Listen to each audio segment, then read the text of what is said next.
Day ୱାନ୍ରେ ଯେମିତି ବାହାରିଥିଲୁ ସେମିତି ଆଜି ମଧ୍ୟ ଭୋର 4ଟାରେ ଯାତ୍ରା ଆରମ୍ଭ କଲୁ। ଆଜି ଆମ ଟିମ୍ରୁ ଜଣେ ସଦସ୍ୟ କମ୍ ହୋଇଯାଇଥିବାରୁ ଆମେ କେବଳ 2 ଜଣ ରହିଗଲୁ।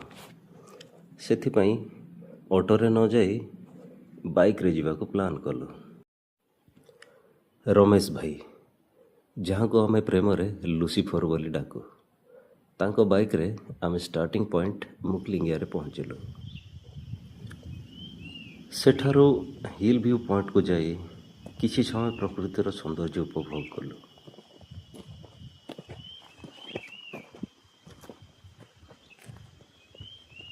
ସୂର୍ଯ୍ୟଙ୍କ ପ୍ରତାପ ବଢ଼ିବା ପୂର୍ବରୁ ଗନ୍ତବ୍ୟ ପଥରେ ବାହାରିଯିବା ଠିକ୍ ଭାବି ଅଧିକ ଡେରି ନ କରି ସେଠାରୁ ଆଗକୁ ବଢ଼ିଲୁ।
ପୂର୍ବ ଦିନର ସମସ୍ୟା ଗୁଡ଼ିକୁ ମନେ ରଖି ଏଥର ଜଙ୍ଗଲ ଭିତରକୁ ନ ଯାଇ ଯେଉଁ ରାସ୍ତା ମିଳୁଥିଲା ସେହି ରାସ୍ତା ଧରି ଯିବାକୁ ନିଷ୍ପତ୍ତି ନେଲୁ। କିନ୍ତୁ କିଛି ବାଟ ଯିବା ପରେ ସେହି ରାସ୍ତା ଶେଷ ହୋଇଗଲା ଏବଂ ଆମକୁ ପୁଣି ଥରେ ଜଙ୍ଗଲ ରାସ୍ତା ଧରିବାକୁ ପଡ଼ିଲା। ଜଙ୍ଗଲ ମଝିରେ ବନ୍ୟଜନ୍ତୁମାନଙ୍କ ଚଳାଚଳ ରାସ୍ତା ଧରି ଆମେ ଆଗକୁ ବଢ଼ୁଥାଉ ଏବଂ ଧୀରେ ଧୀରେ ପାହାଡ଼ ତଳକୁ ଖସି ଆସିଥିଲୁ। ପରବର୍ତ୍ତୀ ଟାର୍ଗେଟ୍ ଥିଲା ଲୟରେଜୁ ଗାଁ। ସେହି ଗାଁ ଆମ ନିର୍ଦ୍ଧାରିତ ରୁଟ୍ ମଧ୍ୟରେ ଥିଲା। ମ୍ୟାପ୍ରେ ଲୟରେଜୁ ନାଁ ଦେଖାଯାଉଥିଲା, କିନ୍ତୁ ତା ଆଖପାଖରେ କୌଣସି ଗାଁ ସ୍ପଷ୍ଟ ଭାବରେ ଦେଖାଯାଉନଥିଲା। ସେଥିପାଇଁ ଆମେ ଖୁବ୍ କନଫ୍ୟୁଜ୍ ହୋଇଯାଇଥିଲୁ।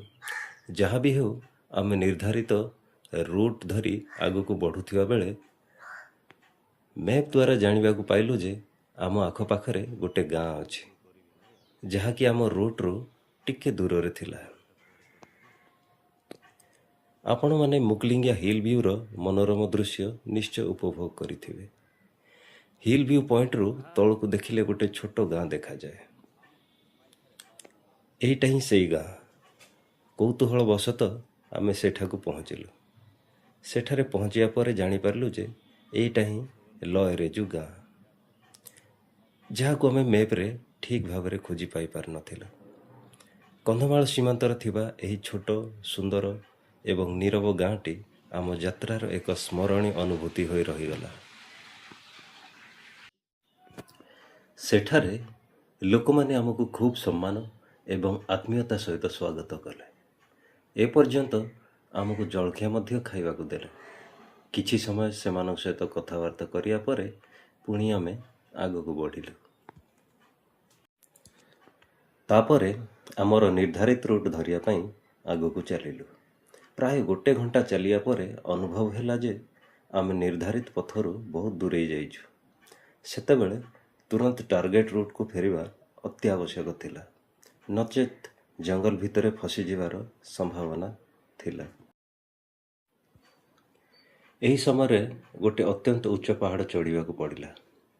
ଯେତେବେଳେ ଆମେ ଖୁବ୍ ଥକି ଯାଇଥିଲୁ, ଭାବିଥିଲୁ ଗୋଟେ ସୁରକ୍ଷିତ ସ୍ଥାନରେ ରହି କିଛି ସମୟ ରେଷ୍ଟ କରିବୁ, କିଛି ଖାଇବା ପିଇବା କରିବୁ ଏବଂ ତାପରେ ଆଗକୁ ବଢ଼ିବୁ।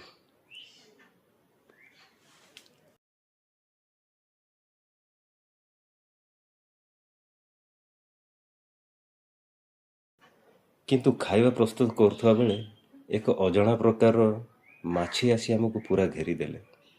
ସେମାନେ ନା ଠିକ୍ ଭାବରେ ଆମକୁ ଖାଇବା ପ୍ରସ୍ତୁତ କରିବାକୁ ଦେଲେ, ନା ଶାନ୍ତିରେ ଖାଇବାକୁ ଦେଲେ। ଏମିତି ହୋଇ ସେଠାରେ ଆମେ ବହୁତ ଥକିଗଲୁ। ଯେମିତି ସେମିତି ଆମେ ଆମ କାମ ସାରି ସେଠାରୁ ଶୀଘ୍ର ବାହାରିଗଲୁ। ରେଷ୍ଟ କରିବା ସମୟ ମିଳୁନଥିଲା। ଶରୀରରେ ଖୁବ୍ କ୍ଳାନ୍ତି ଏବଂ କଷ୍ଟ ଅନୁଭବ ହେଉଥିଲା। ଶେଷରେ ବାଧ୍ୟ ହୋଇ ଆମେ ଆଜାଦ ଭାଇଙ୍କୁ ହେଲ୍ପ ମାଗିଲୁ। ଆଜାଦ ଭାଇ ମାଲିକାପଡ଼ି ଗ୍ରାମ ପଞ୍ଚାୟତର କୁମ୍ଭାରକୁପା ଗ୍ରାମରେ ବାସ କରନ୍ତି ଏବଂ ଆମ ଯାତ୍ରାରେ ସବୁବେଳେ ବିକଳ୍ପ ସହଯୋଗୀ ଭାବେ ଆମ ସହିତ ଜଡ଼ିତ ଅଛନ୍ତି। ଆମ ପରିସ୍ଥିତି ବିଷୟରେ ଜାଣିବା ମାତ୍ରେ ସେ ତୁରନ୍ତ ସାକାଡ଼ି ଗ୍ରାମକୁ ପହଞ୍ଚି ଆମକୁ ଉଦ୍ଧାର କଲେ। ଏଥିପାଇଁ ଭାଇଙ୍କୁ ଅଶେଷ। ଭିଡ଼ିଓଟି ଆପଣମାନଙ୍କୁ ଭଲ ଲାଗିଥିଲେ ନିଶ୍ଚୟ ଲାଇକ୍, ସେୟାର ଏବଂ ଚ୍ୟାନେଲକୁ ସବସ୍କ୍ରାଇବ୍ କରନ୍ତୁ। ଆଗାମୀ ଯାତ୍ରାର ରୋମାଞ୍ଚକର ଅନୁଭବ ସହ ପୁଣି ଦେଖା ହେବା। ଧନ୍ୟବାଦ।